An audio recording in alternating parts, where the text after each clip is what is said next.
जनूबी एशिया में मसला कश्मीर आतिश फिशां की तरह है जो न सिर्फ एशिया में तबाही और बर्बादी का सबब बन सकता है बल्कि ये मसला आलमी जंग का भी पेश खेमा साबित हो सकता है।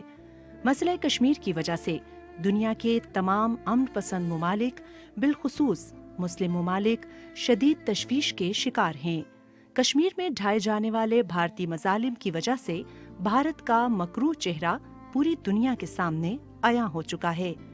इस वक्त सूरत हाल ये है कि भारत ने मकबूजा कश्मीर में जुल्म बर्बरियत के पहाड़ तोड़े हुए हैं और वो निहत्ते और मजबूर कश्मीरियों पर गैर इंसानी और गैर अखलाकी दोनों तरह के हरबे आजमा रहा है।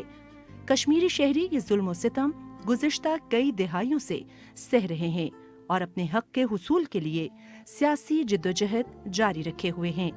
तकरीबन 10 लाख से जायद भारतीय फौज तहरीक हुर्रियत की आग को बुझा नहीं पा रही। भारत तहरीक हुर्रियत को खत्म करने की सरतोड़ कोशिशें कर रहा है और इन कोशिशों में इसके साथ अब इसराइल भी शामिल है। इस बार भारत ने कश्मीर की आबादी का तनासुब तब्दील करने की जो हिकमत अमली अपनाई है वो कभी इसराइल ने फलस्तीन पर कब्जा करने के लिए बनाई थी। बिल्कुल यही तरीका अब भारत ने आर्टिकल 370 का खात्मा करके मकबूजा जम्मू कश्मीर में अपनाया है। आर्टिकल 370 के खात्मे के साथ ही 35A शेख भी खुद ब खुद खत्म हो गई है, जिसके तहत अब कोई भी भारतीय शहरी जम्मू कश्मीर में जायदाद बना सकता है और नौकरी कर सकता है। मजीद ये कि वो सरमायाकारी भी कर सकता है। भारतीय फौज बिला इजाजत घरों में दाखिल होकर जिसे चाहती है उठा लेती है। खास तौर पर जवान बच्चों को हुर्रियत पसंद कहकर अपने साथ ले जाती है और फिर चंद दिन बाद उनकी तशद्दुद शुदा लाशें किसी और इलाके से मिलती हैं। इसी तरह मुसलमान खवातीन को भी घरों से उठा लिया जाता है और इस्मत दरी के बाद या तो मार दिया जाता है या फिर इंतहाई बुरी हालत में ये मजबूर खवातीन किसी इलाके में फेंक दी जाती हैं। यही नहीं, किसी भी घर को आग लगाना, घर से सामान ले जाना और तोड़ फोड़ करना तो रोज का मामूल बन गया है। Rape, widespread use of torture, mass graves of Kashmir, thousands of unmarked graves in the mountains of Kashmir. Who are those people? Why were they killed? There's no answers. Disappearances, people who we Kashmiris know as disappeared. We don't know where they are.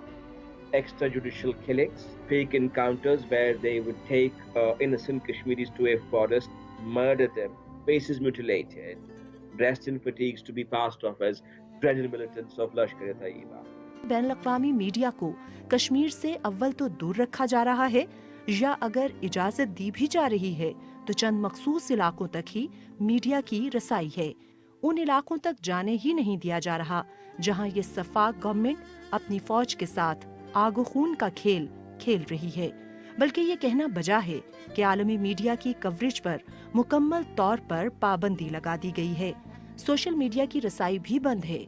इस वक्त इन मजलूम कश्मीरियों की दादरसी करने वाला या मददगार कोई नहीं है। हजारों घराने बेयारो मददगार हैं। पाकिस्तान ने कश्मीर की मौजूदा सूरत हाल पूरी दुनिया के सामने रखी है और इंडिया का मकरूह चेहरा बेनकाब किया है और आलमी बरादरी से मुतालबा किया है कि वो इंडिया को जेनेवा कन्वेंशन की खुलेआम खिलाफ वर्जी करने और कश्मीरी अवाम पे जुल्म सितम करने से रोके। अगर अब भी बैनुल-अक़वामी सतह पर इस मामले में संजीदा कोशिशें ना की गईं तो दुनिया को एक बड़ी हौलनाक जंग का सामना करना पड़ेगा जो कि यकीनी तौर पे एटमी जंग होगी। और इस तबाही से बचने का वाहिद हल यही है कि हकदार को उसका हक दिया जाए ताकि इस खित्ते में अमन कायम रहे।